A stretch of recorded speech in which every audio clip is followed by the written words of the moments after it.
every one of us sitting in this room has had a religious experience. Now you may be sitting there thinking, oh, she's talking to everyone else except for me, because I used to sit there and say that to myself. But we've all had religious experiences. We may not recognize that they are a religious experience. I've always been envious of the people who have had that born-again religious experience, because something happens to them that is so profound and so palpable that they feel born again in a very profound way, that something has occurred, that they've experienced God in a new way that they find transforming, that their lives are forever changed. And it's so powerful that most of the time they want to go out and tell people about it. I never had that kind of religious experience. Mine was more of a waking up kind of experience. That my grandmother dragged me to church a long time ago, and somehow I found out about the love of God and strayed away for a long period of time, and like Sleeping Beauty, gradually woke up to the fact that there must be something beyond myself. So for me, it was a very gradual waking up. But in the gradual waking up, there were some kairos moments where something happens and touches your heart and you have an experience of God, but it takes someone else to point it out to you. So if you tell them the story of this moment where your heart feels open and something's going on, and they say, well, that's God working in your life. And we thank God for those people who tell you it's God working in your life, because then that helps us wake up that, yes, God is working in our lives. Now, John the Baptist had a real kairos moment, a real experience of God, because he was out proclaiming, preparing the way for Jesus, and then he comes upon Jesus at the Jordan. And he realizes this is the person, the Son of God. And he's so taken aback by being in Jesus' presence. And Jesus says, I want you to baptize me. He's like, no, you're here to baptize us. I can't baptize you. But Jesus convinces him, and he baptizes Jesus. And Jesus comes up out of the water, and all of a sudden from the clouds, this voice comes out and says, this is my Son in whom I am well pleased. Talk about a moment, a religious experience. I mean, you would think that that would be it, right? If we were there at the Jordan with Jesus, that would be it. We'd be done. We'd be religious unbelievably. We'd be out telling the world. There would never be another moment. What else do you need? I mean, can you imagine being in the presence of Christ at his baptism, hearing God's voice come out and proclaim his Son? Well, today's gospel, we find John in prison. Now, back then, when you were in prison, it's not because you were sentenced to a prison term. There were only 3 things that could happen if you were in prison. You could be exonerated, exiled, or executed. You like that alliteration? I worked hard on that. Exonerated, exiled, or executed. That was it. You didn't stay in prison. And so John's in prison, and he sends a message to Jesus through his disciples and says to Jesus, are you really the one? Oh, man. This is like when the smartest kid in class raises his hand and asks the stupid question. It's like, how can you do that? How can you, of all people, be asking Jesus if you're the one? After that incredible religious experience, you're having doubts at this point in your life? It's scary. We all have doubts. Every one of us has doubts. Even though we may be coming and worshiping and having a sense of God in our lives, but everyone, even John the Baptist, who experienced Jesus in the flesh, is now wondering if this person is really the one. Now, John's a prophet. He's one of those people who's outspoken. He says what he thinks. And he goes against the authority, and he's out there shooting off his mouth, and they want to get rid of him because he's stirring up the people.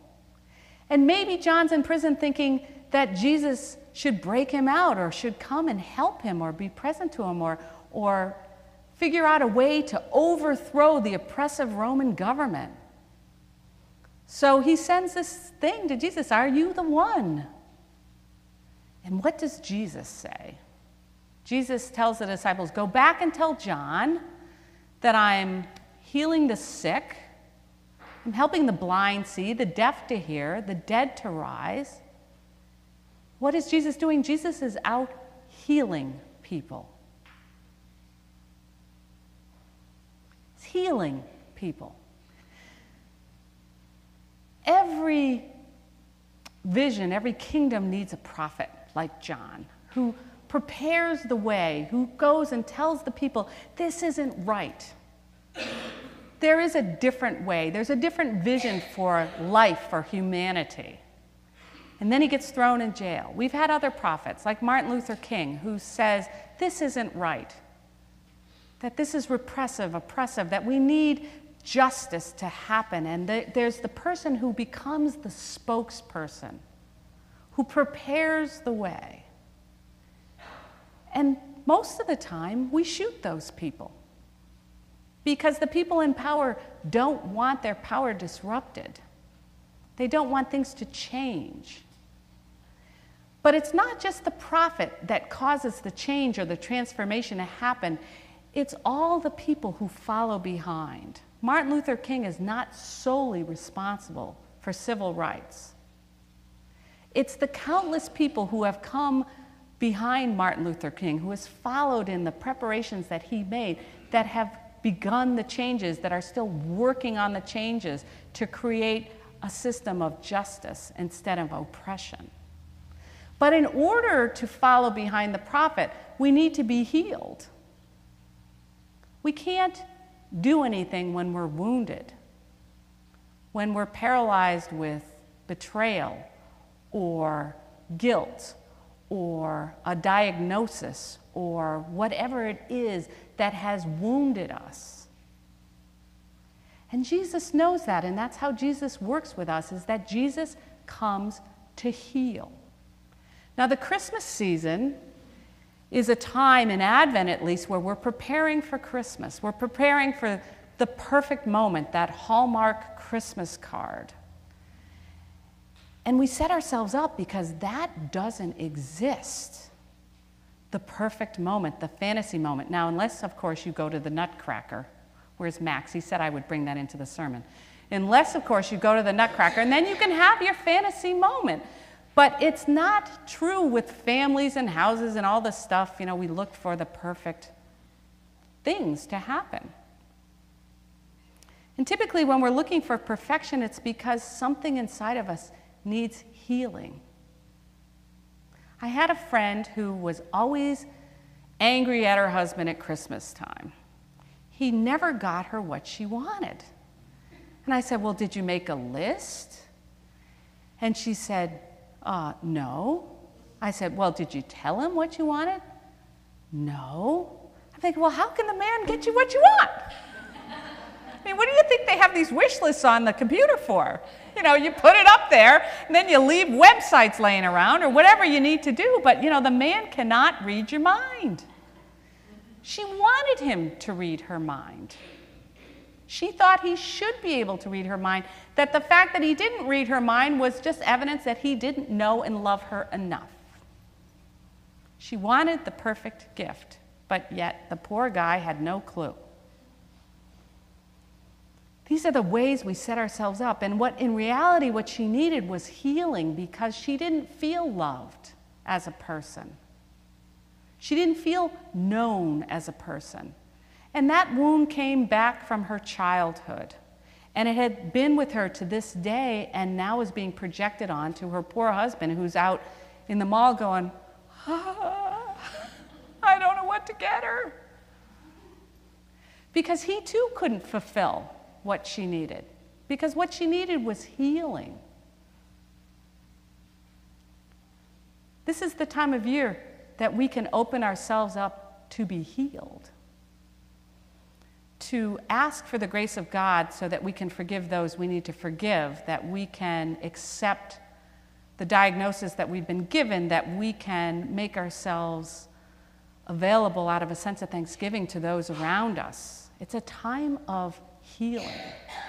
Because this is a time of year where we want the feeling of love that comes from Jesus to be born again in our hearts. It's the child that comes where we put hope and love and all sorts of things into a child. Now, it is that symbol that brings us together, that we all look at a child and say, this is miraculous. This child is full of hope, full of potential. We can gather around the child. And we know that this particular child that we are preparing for comes from the love of God. But all children come from love. Now, God saw fit to send us a newborn baby. So can you bring her up here? The baby. Yeah, she's here. Yeah, bring her right on up. Just parade her through the aisle. Can you come through the middle? Just parade her. She's coming. I want you all to look at this child.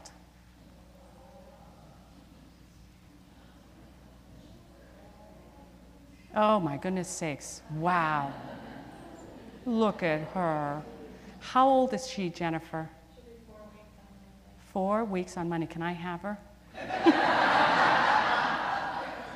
Hi, baby. I know. I don't care if she spits up. That's all right. Look at this.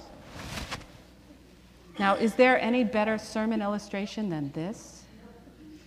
You can applaud. It's okay.